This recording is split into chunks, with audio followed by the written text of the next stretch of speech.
અને હવે કરીએ અન્ય સમાચાર પર નજર તો ગીર સોમનાથ વેરાવળ સહિતના વિસ્તારોમાં મેઘરાજાની પધરામણી સવારે વરસાદની શરૂઆત થતાં જ વાતાવરણમાં ઠંડક પ્રસરી ગઈ છે। અસહ્ય ઉકળાટ અને ગરમીથી રાહત મળતા લોકોમાં ખુશી છવાઈ છે।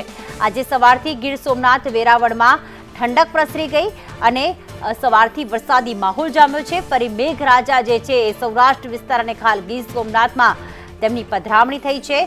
સવારે વરસાદથી વાતાવરણ શીતળ એટલે કે ઠંડુગાર બની ગયું હતું। અસહ્ય ઉકળાટથી લોકો જે છે એ રાહતનો અનુભવ હાલમાં કરી રહ્યા છે। ગીર સોમનાથ શહેર અને ગ્રામ્ય વિસ્તારમાં હાલમાં વરસાદની એન્ટ્રી થઈ છે। તો ગીર સોમનાથના અનેક પંથકમાં આજે સવારથી જ વરસાદી માહોલ જામ્યો છે અને કહેવાય કે ફરી મેઘરાજાની પધરામણી થઈ છે। આ પહેલા પણ વેરાવળ અને આસપાસના વિસ્તારમાં ધીમી ધારે વરસાદ તો વરસ્યો હતો, પરંતુ ફરીથી ઉકળાટ થઈ ગયો હતો।